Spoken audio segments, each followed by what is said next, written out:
Scotland के पहाड़ी इलाके में जिमी अपनी बहनों और चचेरे भाइयों के साथ टीवी देख रहा होता है। तभी अचानक बाहर एक सायरन बजने लगता है। जिमी की आंटी जल्दी से दरवाज़ा बंद करती हैं और बच्चों से कहती हैं कि कहीं न जाए। बच्चे डर जाते हैं क्योंकि घर के बाहर हंगामा सुनाई दे रही होती है। जिमी दरवाजे के पास जाता है और अपने पापा को पुकारता है। तभी दरवाज़ा जोर जोर से हिलने लगता है। अचानक दरवाज़ा जोर से खुलता है और ज़ॉम्बी जैसे प्राणी, जिन्हें संक्रमित कहा जाता है, अंदर घुस आते हैं। वे लड़कियों पर हमला कर देते हैं और उन्हें जल्दी से खा जाते हैं, लेकिन जिमी जो दरवाजे के पीछे छुपा होता है उन्हें नहीं दिखता। जिमी इसका फायदा उठाकर भाग जाता है, लेकिन दूसरी ओर उसे अपनी मां को मरते हुए देखना पड़ता है, जिन्हें संक्रमित खा रहे होते हैं। वह घर के अंदर इधर उधर भागता है और देखता है कि उसके सभी रिश्तेदार धीरे धीरे संक्रमित बनते जा रहे हैं। किस्मत से वह किसी तरह घर से बाहर निकल जाता है, लेकिन बाहर भी कई संक्रमित लोग होते हैं। जिमी तेजी से चर्च की तरफ दौड़ता है ताकि अपने पिता से मदद मांग सके, लेकिन चर्च में पादरी यह नहीं मानते कि संक्रमित लोग बुरे हैं। उल्टा उन्हें लगता है कि यह न्याय का दिन, जजमेंट डे है और सब ईश्वर द्वारा बचाए गए हैं। वह जिमी को अपना सोने का क्रॉस देते हैं और कहते हैं कि भरोसा रखो। उसी समय संक्रमित लोग खिड़कियों से अंदर घुस आते हैं। जिमी तो भाग जाता है, लेकिन उसके पिता वहीं रुक जाते हैं क्योंकि वह भी बचाए जाना चाहते हैं। संक्रमित लोग उन पर चढ़ जाते हैं और जल्दी से उन्हें काट लेते हैं, जिससे वे भी संक्रमित बन जाते हैं। यह सारा हंगामा रेज वायरस की वजह से हुआ है। यूरोप के बाकी हिस्सों ने इस वायरस को रोक दिया है और इसे सिर्फ यूके में सीमित कर दिया गया है, जिसे अब दुनिया से अलग कर दिया गया है। अब यह इलाका एक वीरान जगह बन चुका है, जहां बचे हुए लोग खुद को बचाने के लिए संघर्ष करते हैं। 28 साल बाद जब यह सब शुरू हुआ था, कुछ लोग अब भी लिंडस्फार्न आइलैंड पर रहते हैं। यह एक सुरक्षित जगह है जो जमीन से एक समुद्री रास्ते के जरिए जुड़ी है। आज एक बच्चा स्पाइक को सिखाया जाएगा कि संक्रमित को कैसे मारना है। उसके पिता जय में नाश्ता बना रहे होते हैं, लेकिन तभी उन्हें अपनी बीमार पत्नी ईसा के गिरने की आवाज आती है। दोनों जल्दी से कमरे की ओर भागते हैं। ईसा को जब पता चलता है कि स्पाइक आज ट्रेनिंग पर जा रहा है तो वह घबरा जाती है। पति पत्नी में थोड़ी बहस होती है, लेकिन कुछ देर बाद वह शांत हो जाती है। ईसा को लगातार याददाश्त की परेशानी और उलझन रहती है, इसलिए वह आधा समय यह समझ ही नहीं पाती कि क्या हो रहा है। फिर रसोई में स्पाइक को सैम मिलता है, जो उसे एक नई धनुष देता है। जब वे शहर से बाहर निकलते हैं तो सभी लोग उसे शुभकामनाएं देते हैं और उसका उत्साह बढ़ाते हैं। शहर के फाटक पर जेनी उसे नियम याद दिलाती है, जो भी बाहर जाता है वह लौट सकता है, लेकिन अगर कोई नहीं लौटता तो उसे ढूंढने कोई नहीं जाएगा, क्योंकि पहले ही कई लोगों की जान जा चुकी है। इसके बाद स्पाइक और जैमे कॉजवे पार करके मुख्य जमीन की ओर जाते हैं। रास्ते में जैमे पुराने समय की बातें करता है और स्पाइक को यकीन ही नहीं होता कि लोग कभी समुद्र से दूर रह सकते थे। वे एक पुल पार करके जंगल में पहुंचते हैं और हर वक्त सतर्क रहते हैं ताकि कोई दुश्मन न आ जाए। आखिरकार वे एक धीरे धीरे चल रहे संक्रमित को जमीन पर रेंगते हुए देखते हैं, जिसकी पीठ पर एक पक्षी बैठा होता है। वह संक्रमित कीड़े खाने रुक जाता है।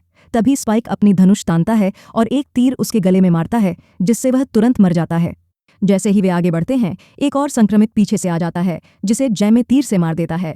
लेकिन इन आवाज़ों की वजह से और भी संक्रमित वहां आने लगते हैं। जैमे एक और को मारता है, लेकिन स्पाइक कहता है कि आखिरी वाले को जाने दो। जैमे को अपने बेटे पर गर्व होता है, लेकिन स्पाइक खुद को अजीब महसूस करता है क्योंकि उसे मारना अच्छा नहीं लग रहा। दोनों जंगल में आगे बढ़ते रहते हैं और खूबसूरत जानवरों को देखते हैं। कुछ देर बाद उन्हें एक छोड़ा हुआ घर मिलता है, जिसमें एक संक्रमित को उल्टा लटकाया गया है। उसके सिर पर एक थैला है और उसकी पीठ पर कुछ शब्द खुदे हुए हैं। जैमे अंदाजा लगाता है कि शायद किसी ने उसे इंसान रहते पकड़कर जाल के तौर पर बांध दिया था। अब वह भी संक्रमित बन चुका है। जैमे चाहता है कि स्पाइक उसे मारे, लेकिन वह संक्रमित छटपटाता रहता है और स्पाइक बहुत डर जाता है। संक्रमित खुद को छुड़ाने में कामयाब हो जाता है, जिससे स्पाइक घबराकर तीर चला देता है, जो सीधा सिर में लगता है और वह संक्रमित मर जाता है। इसके बाद वे फिर से रास्ता चलते हैं और उन्हें आधा खाया हुआ जानवर जमीन पर पड़ा दिखता है। स्पाइक ऊपर देखता है और पाता है कि उसका सिर और रीढ़ की हड्डी पेड़ में फंसी हुई है। पहली बार जैमे चिंता में आ जाता है, क्योंकि ऐसा सिर्फ अल्फा संक्रमित ही कर सकता है। वह स्पाइक को तेज चलने और चुप रहने को कहता है। जैसे ही वे खुले मैदान में पहुंचते हैं, उन्हें संक्रमितों की एक भीड़ और उनका अल्फा नेता दिखाई देता है। दोनों तेजी से वापस जंगल की ओर भागते हैं और संक्रमित उनका पीछा करते हैं। हालांकि खतरा है, जैमे अब भी स्पाइक को ट्रेनिंग देना नहीं छोड़ता। वह उसे सिखाता है कि दौड़ते हुए कैसे तीर चलाना है और कहाँ मारना सबसे असरदार होता है, दिल और सिर में। वे वापस उसी छोड़े गए घर में पहुंचते हैं और पीछा कर रहे संक्रमितों पर तीर चलाते हुए किसी सुरक्षित जगह की तलाश करते हैं। आखिरकार उन्हें अटारी छत वाला कमरा का रास्ता मिल जाता है। वे दोनों उसमें चढ़ जाते हैं और दरवाज़ा बंद कर देते हैं, इससे पहले कि संक्रमित उन्हें देख पाते। घंटों बीत जाते हैं और दोनों बाहर देखते रहते हैं, लेकिन अल्फा संक्रमित उस जगह को छोड़ता नहीं है। जैमे अपने बेटे स्पाइक को समझाता है कि अल्फा संक्रमित दूसरों से बड़े, ज्यादा चालाक होते हैं और उन्हें मारने के लिए बहुत सारे तीर लगते हैं। उनके पास अब तीर बचे नहीं हैं, इसलिए अभी उन्हें इंतजार करना पड़ेगा। स्पाइक खुद को दोषी मानता है क्योंकि उसने कुछ तीर चूक दिए और डर की वजह से जल्दी नहीं चला पाया, लेकिन जैमे उसे भरोसा दिलाता है कि पहली बार के लिए उसने बहुत अच्छा किया है। रात के बीच में वे एक रोशनी वाले इंसान को देखते हैं और जैमे बताता है कि वह क्वारंटीन पेट्रोल है। दूसरी ओर उन्हें आग जलती दिखाई देती है, लेकिन जब स्पाइक पूछता है कि वह क्या है तो जैमे बात बदल देता है। जब स्पाइक सो जाता है तो उसे एक अजीब सपना आता है जिसमें वह देखता है कि उसकी माँ पानी में डूब रही है और आसपास की चीजें हिल रही हैं। जैमे उसे जगाता है क्योंकि घर सच में हिल रहा होता है और उन्हें जल्दी बाहर निकलना पड़ता है। दोनों दौड़कर बाहर निकलते हैं और छत गिरने से पहले ही वहां से बच निकलते हैं। जैमे को पता होता है कि इतनी जोर की आवाज संक्रमितों को खींच लाएगी, इसलिए वह और स्पाइक जितनी तेज दौड़ सकते हैं घर की ओर भागते हैं। जब वे समुद्र के रास्ते तक पहुंचते हैं तो देखते हैं कि ऊंची लहरों के कारण वह थोड़ा डूब चुका है, लेकिन अभी भी पार किया जा सकता है। तभी कई पक्षी उनके ऊपर से उड़ते हैं और अल्फा संक्रमित सामने आ जाता है जो उनका पीछा करने लगता है। स्पाइक 2-3 बार फिसलता है, लेकिन जैमे उसे तुरंत पकड़ लेता है और दोनों मिलकर दौड़ते हुए किनारे तक पहुंच जाते हैं। जैमे सीटी बजाता है और चिल्लाकर गेट पर मौजूद गार्ड्स को चेतावनी देता है। गार्ड्स लाइटें जलाकर अल्फा को देखते हैं और उस पर तीर चलाते हैं, जिससे वह गिर जाता है। हालांकि अल्फा जल्दी उठ जाता है, इसलिए अगला तीर आग में भिगोकर चलाया जाता है। यह तरीका काम करता है और अल्फा गिर जाता है। जैमे स्पाइक को खींचते हुए गेट तक ले जाता है। जेनी कुछ सेकंड इंतजार करती है, यह देखने के लिए कि वे संक्रमित तो नहीं हुए, फिर गेट खोलकर उन्हें अंदर आने देती है। बाद में एक पार्टी होती है जहां सब लोग स्पाइक की वापसी और उसकी पहली जीत का जश्न मनाते हैं। जैमे पूरी कहानी सुनाता है, लेकिन स्पाइक को यह सब अच्छा नहीं लगता क्योंकि इतनी सारी मौतों का जश्न मनाया जा रहा है। भीड़ स्पाइक को कुर्सी पर उठा लेती है और उसे पीने की इजाजत भी मिलती है। आखिरकार स्पाइक सब कुछ देखकर बहुत परेशान हो जाता है और बाहर भागकर उल्टी करने लगता है। तभी वह देखता है कि उसके पिता जैमे एक औरत के साथ छिपकर मिल रहे हैं। यह देखकर स्पाइक बहुत दुखी और टूट जाता है क्योंकि वह समझ जाता है कि उसके पिता का अफेयर चल रहा है। स्पाइक घर लौटता है जहां सैम सोती हुई ईसा का ध्यान रख रहा होता है। स्पाइक उसे अपने सारे अनुभवों के बारे में बताता है, फिर उस आग के बारे में पूछता है जो उसने रात में देखी थी। सैम सोचता है कि वो आग शायद केल्सन की थी और बताता है कि जैमे उनके बारे में बात करना नहीं चाहता, लेकिन वह और कुछ नहीं बताता। अगली सुबह ईसा उठती है और भयंकर सिरदर्द की शिकायत करती है। वह दवाई मांगती है, लेकिन स्पाइक को नहीं पता कि दवा कहाँ मिलेगी। तभी जैमे घर आता है, लेकिन स्पाइक अब उसका सामना नहीं कर पाता और कमरे से बाहर चला जाता है। कुछ देर बाद स्पाइक हिम्मत जुटाकर जैमे से पूछता है कि उसने केल्सन को ईसा को देखने के लिए क्यों नहीं बुलाया। जैमे बताता है कि केल्सन बहुत पहले पागल हो गया था और 15 साल पहले जो हुआ था उसकी कहानी सुनाता है। उस समय जैमे और कुछ खोजी लोग केल्सन को ढूंढने गए थे और उन्होंने देखा कि हजारों लाशें जमीन पर कतारों में सजी पड़ी थीं, एक बड़ी आग के चारों तरफ। केल्सन वहां मौजूद था। वह लाशों को आग में डाल रहा था और जब उन्हें देखा तो हाथ हिलाकर अभिवादन किया। ये देखकर सारा समूह डर के मारे भाग गया था। स्पाइक जोर देकर कहता है कि ईसा को मदद की जरूरत है और साथ ही अपने पिता पर अफेयर का आरोप लगाता है। यह बहस इतनी बढ़ जाती है कि जैमे गुस्से में आकर स्पाइक को थप्पड़ मार देता है। जैमे को तुरंत पछतावा होता है, लेकिन स्पाइक गुस्से में ऊपर अपनी मां के पास भाग जाता है। जब जैमे उसके पीछे जाने की कोशिश करता है, स्पाइक चाकू निकालकर उसे रोकता है और कहता है, हमसे दूर रहो। जैमे आसानी से चाकू उससे ले लेता है, लेकिन हालात और न बिगड़े इसलिए वह चाकू उसे वापस दे देता है और चुपचाप वहां से चला जाता है। कुछ समय बाद स्पाइक एक खलिहान में आग लगा देता है। फिर वह भागकर गार्ड्स को बताता है कि पूरे शहर को मदद की जरूरत है ताकि आग बुझाई जा सके। वह वादा करता है कि जब तक सारे बड़े लोग चले जाएंगे वह पहरेदारी करेगा। लेकिन जैसे ही वह अकेला होता है, स्पाइक ईसा को लेकर आता है और दोनों गेट से निकलकर मुख्य जमीन की ओर चल पड़ते हैं। जैसे ही ईसा को समझ आता है कि वे कहाँ हैं, वह घबरा जाती है और बार बार जैमे और अपने पिता को पुकारती है। स्पाइक उसे शांत करता है और समझाता है कि एक डॉक्टर उसकी मदद करेगा। पूरे दिन चलने के बाद उन्हें एक इमारत मिलती है जहां वे रात बिता सकते हैं। ईसा पहरेदारी से ऊब जाती है और स्पाइक को उठाकर उससे पुरानी कहानियां शेयर करने लगती है। वह कहती है कि स्पाइक उसके पिता जैसा दिखता है। बात करते करते ईसा स्पाइक को पापा बुलाने लगती है। स्पाइक उसे सो जाने को कहता है और खुद पहरेदारी की जिम्मेदारी लेता है। दुर्भाग्य से स्पाइक थका हुआ होता है और सो जाता है। इसी दौरान एक संक्रमित इमारत में घुस आता है। वह स्पाइक के जूते के फीते चबाने की कोशिश करता है, लेकिन जब उसे लगता है कि वे कीड़े नहीं हैं तो उसे थूक देता है। फिर वह स्पाइक के चेहरे के पास आ जाता है और जब काटने ही वाला होता है तभी कोई उसे पीछे खींच लेता है। उसी समय स्पाइक की नींद खुल जाती है और उसे लगता है कि वह सब एक सपना था, लेकिन पास ही संक्रमित की लाश पड़ी होती है। ईसा कहती है कि उसे नहीं पता क्या हुआ, लेकिन फ्लैशबैक पिछला दृश्य दिखाता है कि ईसा ने संक्रमित का सिर एक मूर्ति से पटक कर मार दिया था। इसी बीच एक सैनिकों का दल संक्रमितों के झुंड से पीछा छुड़ाने की कोशिश कर रहा होता है। वे जितने संक्रमितों को मार सकते हैं मारते हैं, लेकिन कई सैनिक घायल हो जाते हैं और उनके पास गोलियां भी कम बची होती हैं। जल्द ही संक्रमित उन्हें पकड़ लेते हैं और काटना शुरू कर देते हैं, जिससे वे भी संक्रमित बनने लगते हैं। बाकी सैनिकों को अपने साथियों को ही गोली मारनी पड़ती है और सिर्फ 3 लोग भागने में सफल होते हैं। वे एक सुरंग तक पहुंचते हैं, गेट बंद करते हैं और फिर जो संक्रमित पास आते हैं उन्हें गोली मारते हैं। उसके बाद सैनिक सुरंग की छानबीन करते हैं, लेकिन तभी एक अल्फा संक्रमित उन पर हमला करता है। वह एक सैनिक को पकड़कर उसका सिर और रीढ़ की हड्डी अलग कर देता है, फिर उसी रीढ़ से दूसरे सैनिक को जमीन पर गिरा देता है। तीसरा सैनिक दरवाजे पर आए और संक्रमितों को गोली मारता है और सुरंग से भाग जाता है। अब वापस स्पाइक और ईसा की ओर। वे अब भी सफर कर रहे हैं, लेकिन ईसा की मानसिक स्थिति बिगड़ती जा रही है। जब वे एक पुरानी मूर्ति के पास पहुंचते हैं तो ईसा स्पाइक से ऐसे बात करने लगती है जैसे वह उसके पिता हों। तभी ईसा की नाक से खून बहने लगता है और उसकी गंध एक संक्रमित को खींच लाती है, लेकिन स्पाइक तुरंत उसे तीर मारकर मार देता है। हालांकि संक्रमित का थोड़ा खून ईसा के माथे पर गिर जाता है तो स्पाइक फौरन उसे साफ करने लगता है, इससे पहले कि ईसा उसे छू ले। लेकिन जल्द ही और संक्रमित वहां पहुंच जाते हैं और स्पाइक अब ईसा को भागना पड़ता है। स्पाइक हर पास आने वाले संक्रमित पर तीर चलाता है। आखिरकार वे एक पेट्रोल पंप तक पहुंचते हैं और दरवाजा खोलने में संघर्ष करते हुए किसी तरह अंदर चले जाते हैं, लेकिन अंदर गैस भरी होती है जिससे सांस लेना मुश्किल हो जाता है। संक्रमित भी उनके पीछे अंदर घुस जाते हैं और दोनों को लगातार भागते रहना पड़ता है। स्पाइक कुछ चीजें उठाकर संक्रमितों पर फेंकता है ताकि वे थोड़े धीमे हो जाएं। अब बहुत सारे संक्रमित चारों ओर से घेर लेते हैं और दोनों एक बंद कोने में फंस जाते हैं। तभी छत की हैच खुलती है और एक सैनिक एरिक दिखाई देता है। वह स्पाइक और ईसा को छिपने को कहता है, फिर संक्रमितों पर गोली चलाना शुरू कर देता है। गैस और गोलियों की टक्कर से जोरदार धमाका होता है।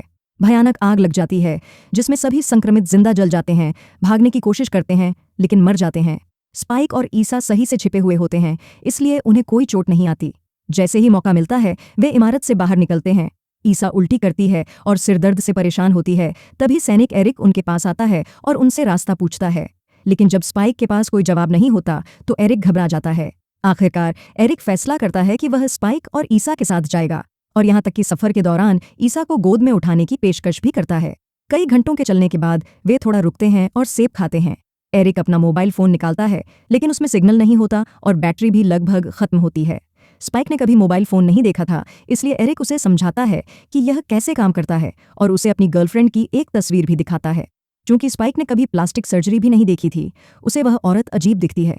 तभी फोन की बैटरी खत्म हो जाती है और एरिक गुस्से में उसे फेंक देता है।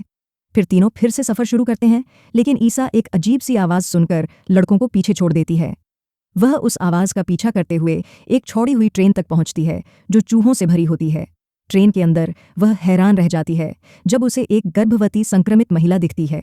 शुरुआत में वह संक्रमित बहुत आक्रामक होती है, लेकिन ईसा उसे भरोसा दिलाती है कि वह कोई नुकसान नहीं पहुंचाएगी। ईसा उसकी डिलीवरी में मदद करती है।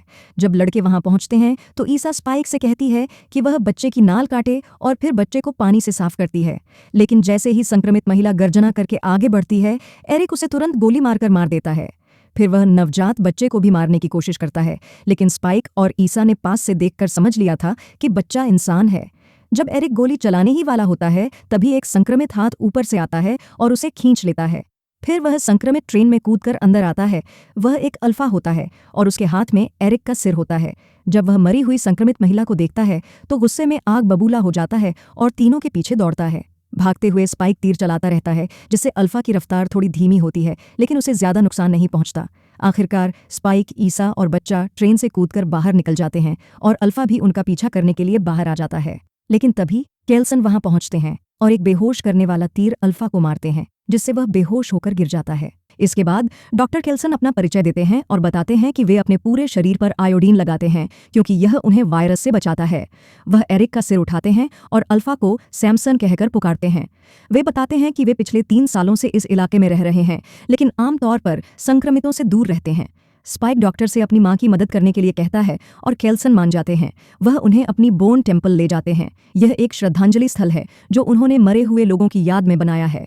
वहां हजारों हड्डियां खंभों से बांधी गई हैं और खोपड़ियों से एक मीनार बनाई गई है। केल्सन ने इंसानों और संक्रमितों दोनों की हड्डियों का इस्तेमाल किया है क्योंकि उनका मानना है कि दोनों एक जैसे ही हैं। एरिक का सिर आग में फेंक दिया जाता है और जब सारा मांस जल जाता है तो केल्सन उसकी खोपड़ी को धोते हैं और स्पाइक से कहते हैं कि वह उसे मीनार में जोड़ दे। इसके बाद केल्सन बच्चे की कहानी सुनते हैं और यह निष्कर्ष निकालते हैं कि प्लेसेंटा गर्भ झिल्ली ने बच्चे को संक्रमण से बचाया। वह ईसा पर कई टेस्ट करते हैं और पता चलता है कि उसे आखिरी स्टेज का कैंसर है।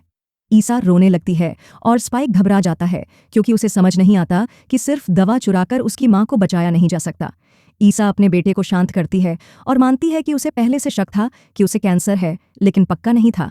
फिर ईसा स्पाइक की नज़रें हटाकर चुपचाप केल्सन को इशारा करती है, जिससे वह दया मृत्यु की अनुमति देती है।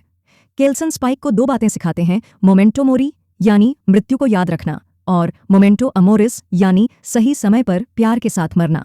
ईसा बच्चे को स्पाइक की गोद में देती है और फिर केल्सन के साथ जंगल की ओर चली जाती है, जहां केल्सन उसे शांतिपूर्वक मौत देता है। स्पाइक अपनी मां के साथ बिताए सारे अच्छे पलों को याद करता है जब तक कि केल्सन वापस आता है, ईसा की साफ की हुई खोपड़ी लेकर। जब स्पाइक डॉक्टर को बच्ची देता है तो वह टावर पर चढ़कर ईसा की खोपड़ी सबसे ऊपर रखता है। उसी समय सूरज उग रहा होता है। सुबह सैमसन मैदान में दौड़ता हुआ आता है तो केल्सन बच्चों को एक गुप्त गड्ढे में छुपा देता है जो उसने पहले से तैयार कर रखा था। सैमसन उन्हें ढूंढ लेता है और गड्ढे का ढक्कन हटाने की कोशिश करता है, लेकिन जब वह नहीं हटा पाता तो चला जाता है। सबको लगता है कि अब वे सुरक्षित हैं, लेकिन सैमसन दोबारा लौटता है और इस बार लकड़ी तोड़कर अंदर घुस जाता है। वह केल्सन को पकड़ लेता है और उसे हिला हिलाकर मारने की कोशिश करता है, फिर गला दबाने लगता है। स्पाइक जल्दी से डॉक्टर की नींद की सुई उठाता है और सैमसन के हाथ में इंजेक्शन लगाता है। सैमसन तुरंत बेहोश हो जाता है और केल्सन की जान बच जाती है। इसके बाद स्पाइक एक टोकरी में बच्ची को लेकर शहर वापस जाता है। वह उसका नाम ईसा रखता है और एक चिट्ठी के साथ गेट के बाहर छोड़ देता है ताकि जेनी उसे ढूंढ सके। जब चिट्ठी जैमे के पास पहुंचती है तो वह उसे पढ़ता है और जानता है कि स्पाइक चला गया है और अब नहीं चाहता कि कोई उसे ढूंढे। चिट्ठी में यह भी लिखा होता है कि डॉक्टर केल्सन पागल नहीं है और बच्ची सुरक्षित है। जैमे परेशान होकर शहर से भागता है, लेकिन समुद्र का पानी बहुत ऊपर है, इसलिए वह बहुत दूर नहीं जा पाता। 28 दिन बाद स्पाइक मुख्य भूमि पर अकेले घूम रहा होता है और शिकार करके जीवित है। एक संक्रमित उसके पास आता है, लेकिन स्पाइक एक ही तीर से उसे मार देता है। फिर और संक्रमित आने लगते हैं, इसलिए स्पाइक को भागना पड़ता है। रास्ता एक पत्थर की दीवार से बंद है, लेकिन सौभाग्य से सिर्फ एक संक्रमित उसे ढूंढ पाता है और स्पाइक उसे भी मार देता है। अचानक कोई चौंकने की आवाज करता है और स्पाइक पीछे मुड़ता है। वहां बड़ा हो चुका जिमी खड़ा होता है, जिसने अपने पिता का क्रॉस पहन रखा है। जिमी स्पाइक की निशानेबाजी से प्रभावित होता है और बताता है कि उसके पास भी अपनी टीम है। जब और संक्रमित आने लगते हैं तो वे सब दीवार से कूदकर मिलकर लड़ते हैं और कुछ ही मिनटों में सबको मार गिराते हैं। वे सब हंसते हैं और इसका मजा लेते हैं, जैसे कि संक्रमितों को मारना ही उनकी खुशी हो। जिमी जश्न मनाते हुए चीयर्स करता है और स्पाइक से कहता है कि उन्हें दोस्त बन जाना चाहिए।